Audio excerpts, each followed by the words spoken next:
Donald Trump just won a second term, and the ripple effects, they could shake the tech industry to its core, from big tax cuts and soaring tariffs to immigration crackdowns and even potential shakeups at the Fed. If you're in tech, this really changes everything. Imagine this: corporate taxes slashed while tariffs skyrocket, prices climb, and immigration policies tighten, all while government debts pile up. For some, this could mean new opportunities and bigger paychecks, but for others, higher costs, tougher hiring, and shrinking budgets for innovation. And here's the kicker: Trump's plan could bring new phases to the Fed and put even more pressure on interest rates, creating uncertainty for every tech startup and major player alike. Will this drive tech growth, or will it bring it all to a grinding halt? Well, buckle up, because in this video, we're breaking down exactly how Trump's new policies could shape the future of tech jobs, growth, and innovation in ways we've never seen before. Ready? Let's dive in. First up, tax cuts. There's a reason stocks and cryptos surged right after the election results came in. Investors are anticipating a more business-friendly administration, and Trump's promises of further tax cuts, especially for corporations, could boost profits for tech companies. Trump aims to extend portions of the 2017 tax cuts set to expire next year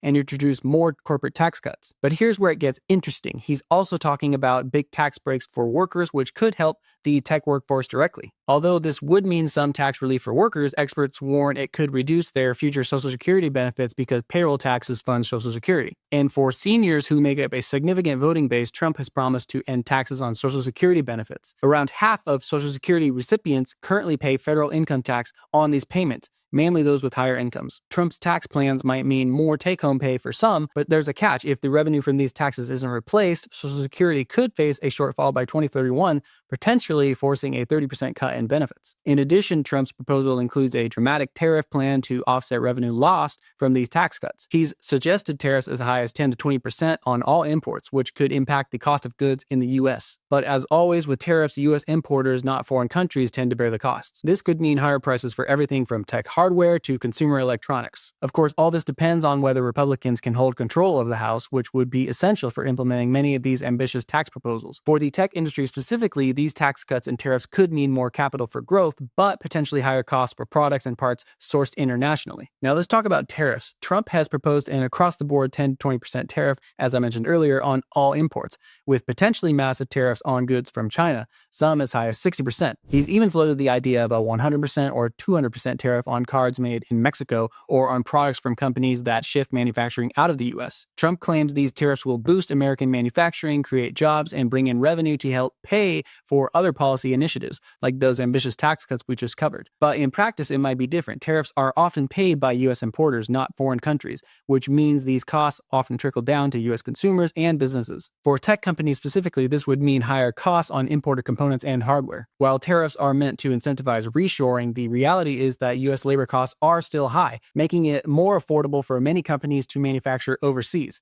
In fact, tariffs could even discourage tech manufacturing if costs become prohibitive. According to Federal Reserve economists, previous rounds of Trump tariffs actually led to a decrease in U.S. manufacturing employment by 2019. So for tech companies, these new tariffs could translate to more expensive components, tighter budgets, and potentially slower growth. On top of that, we're likely to see some retaliation from other countries. If countries like China and Mexico respond with their own tariffs, it could make it even harder for U.S. tech companies to sell their products abroad, potentially shrinking their market reach. So while the idea is to boost U.S. manufacturing, tariffs at this level could hurt more than they would help, driving up costs across the board and making it challenging for tech companies to balance budgets and maintain growth. On the topic of spending, Trump's proposed policies are expected to significantly increase the federal deficit, adding an estimated $7.75 trillion in debt over the next decade. Why does this matter for tech? Rising government debt often leads to higher bond yields and subsequently higher interest rates on loans. Trump's ambitious tax cuts combined with large-scale tariff plans are central to his vision of stimulating the economy. However, these policies may not generate enough revenue to cover his spending proposals. Although Trump claims tariffs will raise billions, they're unlikely to fill the gap left by proposed tax cuts, especially if tariffs lead to increased prices on imported goods. Ultimately, with government debt expected to rise, interest rates could increase, making loans more expensive. For tech startups and smaller companies, which often rely on these loans and venture capital, higher borrowing costs could put a strain on budgets. If the Fed adjusts rates upwards to counteract inflation with rising import costs, capital will become more expensive across the board. This means innovation and scaling could be stifled as companies may pull back on projects requiring heavy upfront investment. To offset debt, Trump has proposed creating a government efficiency commission led by Elon Musk, which aims to conduct financial and performance audits to cut spending. But it's unclear at this point how much this could actually reduce the deficit in practice, especially given the scale of proposed tax cuts. This leaves questions about how sustainable this approach will be in the long term, especially if debt levels continue to rise. Now let's talk about immigration, which has always been a hot topic with Trump. In his first term, he took a hard stance on both illegal and legal immigration, and his advisors have laid out plans to tighten these policies even more.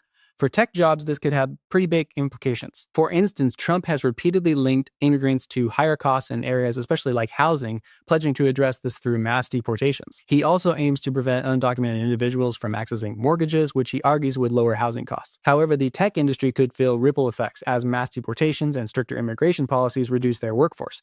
Labor shortages could extend to sectors relying on skilled foreign talent. And here's the challenge. Many tech companies rely on skilled foreign workers, especially for specialized roles in engineering, data science, and software development. With restrictions on immigration tightening, the supply of skilled labor could shrink, driving up labor costs and pushing some companies to hire overseas. This could mean fewer available workers in the US and increased competition for top talent who are here. In the past, Trump has advocated for significantly reduced immigration, which analysts predict could lead to lower or even negative net migration. For tech, this means a potential labor crunch that could impact innovation and growth in the sector, especially if the industry can't fill critical roles. Overall, if immigration policies tighten, tech companies may have to grapple with higher recruitment costs and slower scaling. And with an eye on the future, some may start considering expansions in more immigration-friendly countries if the skilled talent pool becomes too limited here in the US. Finally, let's talk about the Fed. With Trump's win, we're expecting some tension here. The Federal Reserve has been cautiously cutting rates since inflation cooled, but if Trump's policies lead to higher inflation, the Fed might slow these cuts or even reverse course. Trump's approach to tariffs, for example, could increase costs, pushing inflation back up. Trump's past conflicts with Fed Chair Jerome Powell over rate cuts could resurface, especially if inflation becomes an issue. Powell's term expires in 2026, which would give Trump the opportunity to appoint a new Fed chair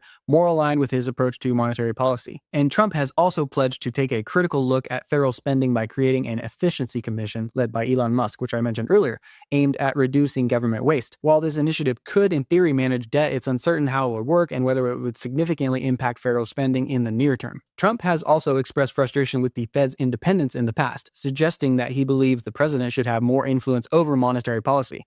If he follows through, we could see increased political pressure on the Fed, potentially reducing its independence. For tech companies relying on affordable financing to fuel growth, fewer rate cuts could mean tighter budgets for innovation and hiring. For tech startups and mid-sized companies, which often need accessible financing to support expansion, Trump's approach to influencing the Fed might lead to a more unpredictable rate environment. And if inflation rises, borrowing costs could climb, making it tougher for small tech firms to secure the capital they need. In summary, Trump's relationship with the Fed could bring new challenges for the tech industry. While his push for fiscal conservatism through initiatives like the Efficiency Commission may help manage federal spending, the tech sector could still face headwinds if inflation drives rates higher or if the Fed's independence is undermined. So there you have it. Trump's second term could bring tax cuts that fuel growth, but also tariffs that drive up costs. Immigration restrictions may strain the tech talent pool, and a shifting Federal Reserve could make financing the next big innovation a lot more unpredictable. For the tech industry, this isn't just business as usual. These changes could impact everything from hiring to expansion and even what products hit the market next. Whether you're a tech worker, an entrepreneur, or just curious about where the industry is heading, the next few years will be very pivotal. Staying informed will be key because in tech, adaptation isn't just about survival, it's about shaping the future. And with that, thanks so much for watching. If this breakdown helped you understand what's on the horizon, hit that like button, subscribe, and drop a comment. What part of Trump's tech policies do you think will have the biggest impact? And if you're currently in the tech field, how are you preparing? Let's keep the conversation going down below. Until next time, stay curious, stay adaptive, and keep pushing forward. See you in the next video. Bye.